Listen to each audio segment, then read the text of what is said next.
అప్పుల బాధలు వెంటాడుతున్నాయా? అయితే 6 జేవిఆర్ వారి జాతిరత్నాలు ధరించండి. హలో అండి, అందరికీ నమస్కారం. నేను మీ కట్టా కార్తీక్.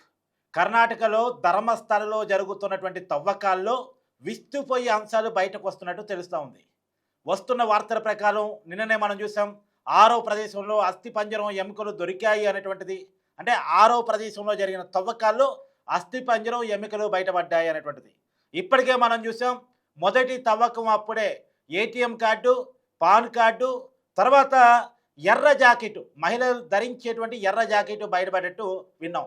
ఇప్పుడు కొత్తగా వస్తున్నటువంటి ఇంకొక వార్త ఏంటంటే, ఈ తవ్వకాలు జరిపినటువంటి ఏడో ప్రదేశంలో కూడా ఎముకలు దొరికాయి అనేటువంటిది. ఈ దొరికిన ఎముకలు 13 ఏళ్ళ సంబంధించినటువంటి అమ్మాయికి సంబంధించినవని ఫోరెన్సిక్ నిపుణులు భావిస్తున్నారు అనేటువంటి వార్త కూడా పెద్ద ఎత్తున చెక్కలు కొడుతుంది. కానీ అఫీషియల్గా ఇప్పటివరకు ఎంక్వైరీ చేస్తున్న సిట్ అధికారులు కానీ, ఫోరెన్సిక్ అధికారులు కానీ మీడియాకి చెప్పింది లేదు. కానీ మీడియాలో వస్తున్న వార్తల్ని నేను ప్రజెంట్ చేస్తూ ఉన్నాను. నిజానికి ధర్మస్థల గురించి మేము తక్కువ వీడియోలు చేయటానికి ఉన్న కారణం ఏంటంటే, అదొక సెన్సిటివ్ ఇష్యూ. దాని మీద కొన్ని వివరాలు తీసుకున్న తర్వాతనే, మిగతా అన్ని మీడియాల్లో వచ్చిన తర్వాత మాత్రమే దాని మీద వార్తల్ని అందించేటువంటి ప్రయత్నం చేస్తున్నాం. ఎందుకంటే ఇది ఒకవైపు హిందూ ధర్మం మీద జరుగుతున్న కుట్రని, ఎందుకంటే కర్ణాటక రాష్ట్రంలో టెంపుల్ టౌన్గా ధర్మస్థలకి పేరుంది. శ్రీ ప్రముఖ మంజునాథ ఆలయం అక్కడ ప్రసిద్ధిగాంచింది. 9 శతాబ్దాల చరిత్ర ఉంది.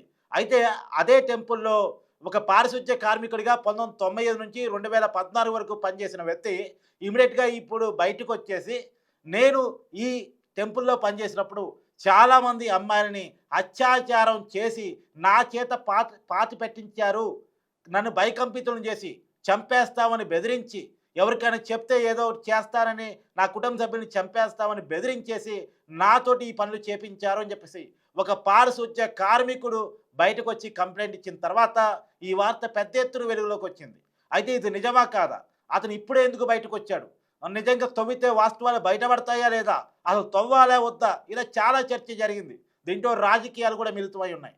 ఆ టెంపుల్కి సంబంధించినటువంటి ఒక ప్రముఖ వ్యక్తి, చాలా అండదండలు కలిగినటువంటి ఇన్ఫ్లుయెన్స్ కేటగిరీకి సంబంధించినటువంటి ఒక పెద్ద వ్యక్తి ఈ పనులన్నీ చేశాడు అని చెప్పేసి ఆ పారిశుధ్య కార్మికుడు చెప్తా ఉన్నాడు.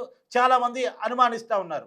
అయితే నేత్రావతి నది పక్కన, ఆ ఆలయానికి పక్కనే ఆనుకున్నటువంటి అడవితో లింకప్ అయినటువంటి నేత్రావతి నది పక్కన ఈజీగా డీకంపోజ్ కాబడేటువంటి ఆ ప్రదేశంలో శవాల్ని పాతి పెట్టించారు అని చెప్పేసి ఆ పారిశుద్ధ కార్మికుడు చెప్తా ఉన్నాడు. అయితే ఇప్పుడు తవ్వుతున్నటువంటి విషయాల ప్రకారం, నిజానికి నేను ముందే చెప్పాను, పాన్ కార్డు, తర్వాత ఏటీఎం కార్డు, ఒక ఎర్ర జాకెట్ కానీ లేదా ఒక కాగితం ముక్క కానీ భూమిలోకి పూర్తిగా డీకంపోజ్ కాబట్టడానికి 25 ఏళ్ళు పట్టిందట. అంటే ఇంకా ఈ పూర్తి స్థాయిలో డీకంపోజ్ కాబడలేదు అంటే ఇవి ఎప్పటివి, ఈ ఎర్ర జాకెట్ ఎప్పటిది, మేబీ అందరూ చెప్తున్నట్టు 20 ఏళ్ళు లోపుదే, 25 ఏళ్ళు అయి ఉంటే ఆ ఎర్ర జాకెట్ పూర్తిగా భూమిలోకి డీకంపోజ్ కాబడి ఉండేది. కాగితపు ముక్కలు కూడా, పాన్ కార్డు కానీ ఏటీఎం కార్డు కానీ, ఏటీఎం కార్డు కొంత మందంగా ఉంటుంది, కొంత టైం టేకింగ్. కానీ ఏటీఎం కార్డు కల్చర్ వచ్చింది 20 సంవత్సరాల కాలంలోనే. కాబట్టి మొత్తంగా ఇప్పుడు దొరుకుతున్నటువంటి శవాలు కూడా ఈ 20-25 సంవత్సరాల లోపులో ఉన్నటువంటి, అంటే 25 సంవత్సరాల క్రమంలో పాతి పెట్టబడినవే అని చెప్పేసి ఒక అంచనా కూడా ఫోరెన్సిక్ అధికారులు వస్తున్నట్టు కూడా తెలుస్తూ ఉంది. ఇప్పుడు ఏడో ప్రదేశంలో కూడా ఒక అస్థిపంజరం ఎముకలు దొరుకుంటే అవి ఎవరివి? ఇక రాబోయే కాలంలో ఇవాళ 7, 8, 9 ప్రదేశాల్లో తవ్వకాలు జరపడానికి అధికారులు సిద్ధమయ్యారు. ఈ 3 ప్రదేశాల్లో ఎట్లాంటివి దొరుకుతాయి, నిన్న 6వ ప్రదేశంలో దొరికినట్టు ఎముకలు, అస్థిపంజరం లాంటి ఏమైనా దొరుకుతాయా, ఒకవేళ దొరికిన అవి మనిషివేనా? ఎందుకంటే చాలా అనుమానాలు ఉన్నాయి. అవి మనిషివేనా లేదా ఏదైనా జంతువా? ఎందుకంటే పక్కనే అడవి ఉంది, అడవిలో కొంత జంతువులు ఉండేటువంటి అవకాశం ఉంటుంది. ఆ జంతువులు చనిపోయిన తర్వాత ఖచ్చితంగా భూమిలో డీకంపోజ్ అవుతాయి. కాబట్టి ఆ జంతువులకు సంబంధించింది అనేటువంటి అనుమానం కూడా ఉంది. ఏది ఏమైనా ఫోరెన్సిక్ ల్యాబ్ అధికారులు పూర్తిగా పరిశీలన చేసిన తర్వాత, టెస్టింగ్ చేసిన తర్వాత, డిఎన్ఏ టెస్ట్ చేసిన తర్వాత మాత్రమే అది ఎవరివి, ఏ వయసు ఉన్న వాళ్ళవి, అసలు మనిషివేనా కాదా, అమ్మాయివా లేదా మగతనవా, ఇవన్నీ కూడా నిర్ధారణ చేసేటువంటి అవకాశం ఉంది. ఒకవేళ ఆడ మనిషివైతే ఏ ఏజ్ ఉన్న వాళ్ళని కూడా అనేటువంటి, ఎందుకంటే చాలామంది మైనర్ బాలికలని అత్యాచారం చేసి పాతి పెట్టారు అనేటువంటి ఆరోపణ వినిపిస్తున్నటువంటి వేళ ఇప్పుడు ఎలాంటి నిజాలు బయటకు వస్తాయో చూడాల్సింది. ఏది ఏమైనా నిజంగా పారిశుధ్య కార్మికుడే చెప్పిందే నిజమైతే మాత్రం అత్యంత దారుణమైనటువంటి సంఘటనగా భారత్ చరిత్రలో మిగిలిపోయేటువంటి అవకాశం ఉంది. చాలా మంది అమ్మాయిలు ఆ పారిశుద్ధ్య కార్మికుడు ఇచ్చిన కంప్లైంట్ మేరకు చూస్తే వందల కొద్ది అమ్మాయిలని అత్యాచారం చేసి న్యూడిగా మార్చి అక్కడ పాతి పెట్టారు అనేటువంటిది కొన్ని సంఘటనలు కూడా బయటకు వస్తూ ఉన్నాయి. అనన్య భట్ అమ్మాయి 2003లో అక్కడ ధర్మస్థల ప్రదేశంలో తప్పిపోయినటువంటి వ్యక్తి. ఆ అమ్మాయి ఏమైందో ఇప్పటి వరకు ఆచూకీ తెలియరాలేదు.